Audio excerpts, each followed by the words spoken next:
నమస్తే, welcome to our channel. Senior journalist Damu Balaji గారు ఉన్నారు, వారితో మాట్లాడారు. సార్ నమస్తే. బ్రాహ్మణ చైతన్య వేదిక సంఘ అధ్యక్షుడు ఆయన ఒక స్టేట్మెంట్ ఇచ్చారు సార్. ఏంటంటే మోహన్ బాబు గారికి మా శాపాలే తగిలాయి, గతంలో మమ్మల్ని కొట్టారు కాబట్టి ఈ శాపాలు తగిలాయి అని. అసలు గతంలో ఏం జరిగింది సార్? ఈయన కొట్టడం ఏంటి, అసలు ఆ శాపాలు ఏంటి, దాని గురించి? మామూలుగానే మనకి సమాజంలో మనకు ఒక అన్యాయం చేసిన వ్యక్తికి అంటే కర్మ సిద్ధాంతం ప్రకారం నాకు ఎవరైనా అన్యాయం చేస్తే ఆ వ్యక్తికి దేవుడే పనిష్మెంట్ ఇప్పిస్తాడు, ఆ వ్యక్తికి జరుగుతుంది. ఒక్కోసారి నెక్స్ట్ జన్మలో జరుగుతుంది, ఒక్కోసారి ఈ జన్మలోనే కూడా జరుగుతుంది. కర్మ రిటర్న్స్ అని ఈ కాన్సెప్ట్ అందరూ నమ్ముతారు.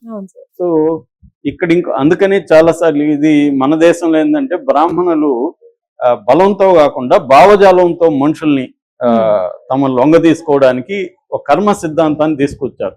అంటే నువ్వు ఒక కూలివాడు అనుకో, కూలివాడు మంచి కూలివాడుగా ఉండాలి తప్ప నువ్వు ఎక్కువ కూలి అడగడమో నన్ను ఎదిరించడమో చేయకూడదు. మంచి కూలివాడుగా పడుంటే నెక్స్ట్ జన్మలో నీకు మంచి జరుగుతుంది అని ఒక కర్మ సిద్ధాంతం అతను కూడా నమ్మేట్టుగా చేసుకున్నారు. అట్లాగే స్త్రీలు మగవాళ్ళకి లొంగిపడి ఉంటే స్త్రీలకి నెక్స్ట్ జన్మలో మంచిది ఉంటుంది. మగవాళ్ళని ఎదురెక్కించి వాళ్ళతో మగుళ్ళతో కొట్లాడో లేకపోతే ఇంకోటి చేస్తే స్త్రీలకి అధోగతి జరుగుతుంది. ఇలాగ స్త్రీలను దళితులు కావచ్చు, శూద్రులు కావచ్చు, వీళ్ళందరినీ కంట్రోల్లో పెట్టుకోవడానికి బ్రాహ్మణులు తీసుకొచ్చిన సిద్ధాంతాలలో ఒకటి ఈ కర్మ సిద్ధాంతం, శాపాలు. సో అందుకని చాలా సార్లు బ్రాహ్మణుల జోలికి వెళ్ళకూడదు అని ఇప్పటికి కూడా సమాజంలో అనుకుంటుంటారు. ఎందుకంటే వాళ్ళు ఏమన్నా శాపం పెడతారేమరా బాబు, ఎందుకు వచ్చింది అనే ఇప్పటికి కూడా నమ్మేవాళ్ళు ఉంటారు. అలాగా మోహన్ బాబు ఫ్యామిలీలో ఒక ఇష్యూ జరిగింది, అది రప్చర్ అయింది, కాస్త బయటికి వెళ్ళింది. అంత మాత్రానే కొంపలు మునిగిపోవు, వాళ్ళు మళ్ళీ దాన్ని సర్దుకుంటారు. కానీ ఇక్కడ గుంటూరు నుంచి బ్రాహ్మణ చైతన్య వేదిక రాష్ట్ర అధ్యక్షుడు సిరిపురపు శ్రీధర్ శర్మ ఆయన నిన్న గుంటూరులో ఒక సమావేశంలో మాట్లాడుతూ మోహన్ బాబుకి మా బ్రాహ్మణుల శాపమే తగిలింది, అందుకే ఇలా జరుగుతుంది అనేది ఆయన మాట్లాడాడు. ఎందుకు బ్రాహ్మణులు శాపం పెట్టారు మోహన్ బాబు అంటే, ఈయన దేనికైనా రెడీ అని మంచు విష్ణు సినిమా తీసినప్పుడు అందులో బ్రాహ్మణులు కించపరిచారని చెప్పి బ్రాహ్మణ పురోహితులు కావచ్చు, బ్రాహ్మణ నాయకులు చాలా మంది జూబ్లీహిల్స్ లో మోహన్ బాబు ఇంటికి వెళ్ళి ధర్నా చేపట్టారు. అప్పుడు మోహన్ బాబు ఏం చేశాడంటే, మోహన్ బాబు విష్ణు వీళ్ళందరూ స్వయంగా బయటకు వచ్చి బౌన్సర్ల చేత వాళ్ళని దాడులు చేయించి తీవ్రంగా కొట్టారు. అప్పట్లోనే అది రాష్ట్ర వ్యాప్తంగా ఇష్యూ అయింది. అది ఖచ్చితంగా మోహన్ బాబు వాళ్ళ వైపు నుంచి తప్పది. ఒకరు ధర్నా చేసే ప్రజాస్వామ్య హక్కు ఉంది, వాళ్ళు మహా అంటే పోలీసులు కంప్లైంట్ చేయాలి, మా ఇంటి ముందు వీళ్ళు ధర్నా చేస్తున్నారని పోలీసులు వచ్చి వాళ్ళని బయటికి తీసుకెళ్లేవాళ్ళు. అది వదిలేసి వీళ్ళు రౌడీల్ని పెట్టి కొట్టించడం అనేది ఖచ్చితంగా మోహన్ బాబుకి అది బాగా నెగిటివిటీని పెంచింది అప్పుడు సమాజంలో. వీళ్ళు ఇంత ఘోరమా అని. అంటే ఇందాక నేను వేరే వీడియోలో చెప్పిన మోహన్ బాబు ఫ్యామిలీ మీదనే సమాజంలో ఒక నెగిటివ్ ఇది ఉంది. వీళ్ళు రౌడీ బ్యాచ్, వీళ్ళు ఎవరినైనా కొడతారు, నోటి దోలు ఎక్కువ ఉంది, ఒక పెద్ద చిన్న మర్యాద లేదు, డబ్బు అధికారం చూసుకొని అంటే అధికారంలో ఉన్న వాళ్ళని అండ చూసుకొని డబ్బు చూసుకొని ఒక మదం అనేది ఉంది వీళ్ళకి అన్నట్టుగా ఒక నెగిటివ్ ఆస్పెక్ట్ ఎక్కడ పోయినా మోహన్ బాబు ఫ్యామిలీ గురించి మంచిగా చెప్పేవాళ్ళు నేనైతే ఎవరిని చూడలే, నెగిటివ్ గానే ఉంటుంది. ఇంకా సినిమా ఇండస్ట్రీలో అయితే చాలా వ్యతిరేకత ఉంటుంది. ఎందుకంటే మోహన్ బాబు సినిమా షూటింగ్ కి లేట్గా వచ్చిన హీరోయిన్లను కొట్టడం, మహిళలను కొట్టడం, డైరెక్టర్లను కొట్టడం, ఇవన్నీ కూడా కథలుగా చెప్తూ ఉంటారు వాళ్ళ ఫ్యామిలీ గురించి. సో ఇలాంటి దీంట్లో వీళ్ళని బ్రాహ్మణులు ఎప్పుడైతే కొట్టారో అప్పుడు రాష్ట్ర వ్యాప్తంగా ఏం చేశారంటే వీళ్ళు శత్రుపిండ హోమం,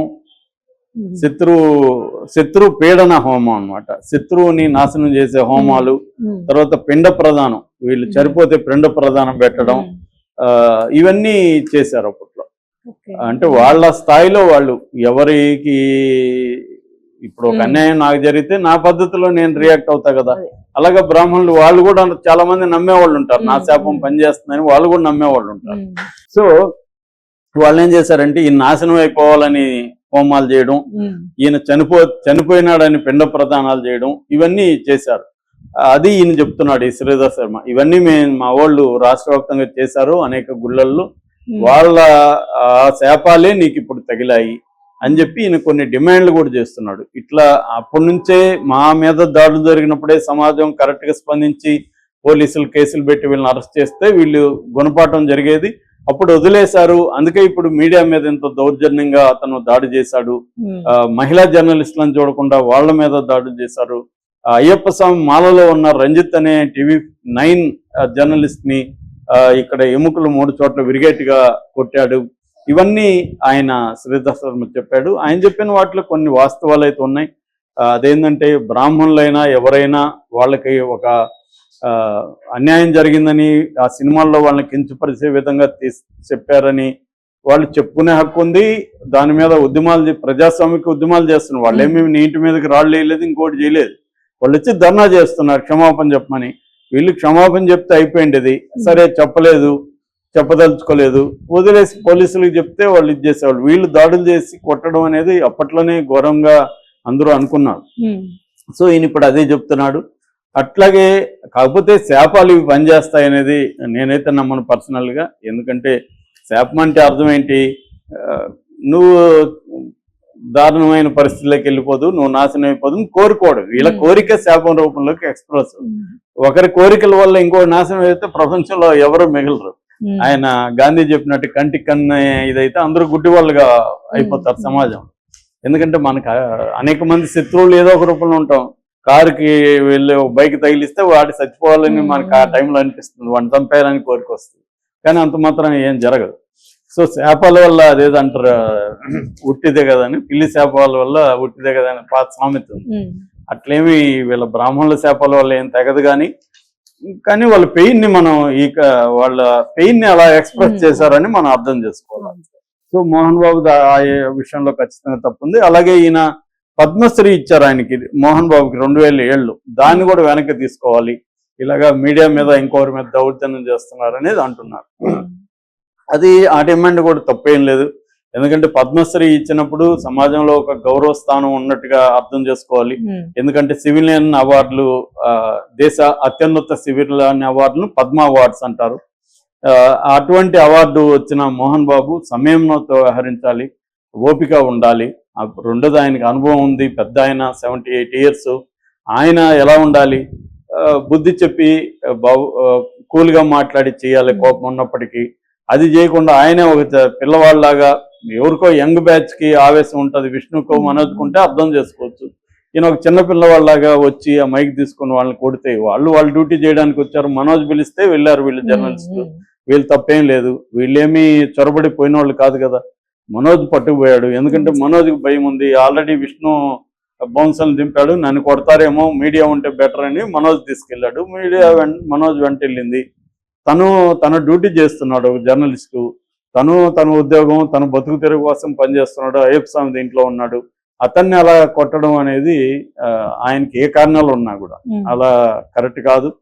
అది ఇప్పుడు ఆయన మీద లీగల్ గా కూడా రాచకొండ కమిషనరేట్ సుధీర్ బాబు గారు సిపి ఆయన నోటీస్ ఇచ్చారు. 126 BNS కింద నోటీస్ ఇచ్చారు. 3 సెక్షన్లు దాంట్లో ఉన్నాయి. ఇది కేసు నెంబర్ 643 2024, 329. ఇదేంటంటే క్రిమినల్ రెస్పాన్స్ కిందకు వస్తుంది. అట్లాగే 115 కాజింగ్ హర్ట్, కావాలనే వాలంటరీగా హర్ట్, ఒకరిని గాయపరచడం అనేది కూడా వస్తుంది. అట్లాగే 351 క్రిమినల్ ఇంటిమిడేషన్, అంటే క్రిమినల్ దృష్టితో బెదిరింపులు. ఈ 3 సెక్షన్ల కింద కేసు పెట్టారు. ఈరోజు 10:30కి రమ్మన్నారు. 1 లక్ష పూచీకత్తు కూడా తీసుకురమ్మన్నారు. సో దీంట్లో విచారణలో కానీ సాటిస్ఫాక్షన్ లేకపోతే ఈయన మీద ఇంకా చర్య తీసుకునే అవకాశం ఉంది. జర్నలిస్ట్ సంఘాలు కూడా కేసులు పెడతామని చెప్తున్నారు. ఏదేమైనా మోహన్ బాబుకి ఇది ఒక గడ్డు పరిస్థితి. ఒకటి, ఇంట్లో సమస్యలను పరిష్కరించుకోవాలి. ఇంట్లో సమస్యల వరకే లేదు ఇవాళ. ఆయన ఎప్పుడైతే మీడియా మీద చేసేసాడు, మీడియా ఇష్యూ పబ్లిక్ ఇష్యూ అయిపోయింది. మీడియా కూడా సైలెంట్ గా ఉండరు.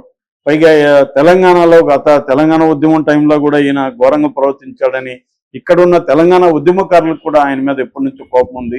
తెలంగాణ ప్రభుత్వం వచ్చినాక కూడా ఈ ఆంధ్ర వాళ్ళు ఇక్కడ వచ్చి దౌర్జన్యాలు చేస్తున్నారనే యాంగిల్ కూడా బయటకు వస్తుంది. ఆల్రెడీ సోషల్ మీడియాలో అలాంటి పోస్టులు వస్తున్నాయి. ఒక ఎమ్మెల్యే కూడా ఎవరో మోహన్ బాబుని అరెస్ట్ చేయాలని డిమాండ్ చేస్తున్నారు. అట్లాగే కొంతమంది మినిస్టర్లు కూడా law will take its own course అని ఇది మామూలుగా అప్పుడప్పుడు ఇట్లాంటి ఒక పిచ్చి స్టేట్మెంట్ ఇస్తుంటారు. అలాంటిది ఇచ్చాడు. అంటే అర్థం ఏంటంటే మోహన్ బాబుకి కొంత పోలీసుల నుంచి వేడైతే ఖచ్చితంగా తగులుతుంది. శాపాలా గైపాలా అనేది కాకుండా ఆయన యాక్టివిటీస్ ఇల్లీగల్ గా ఉన్నప్పుడు ఒకరి మీద దౌర్జన్యాలు చేసినప్పుడు దాని ఫలితం ఎంతో కొంత ఆయనకి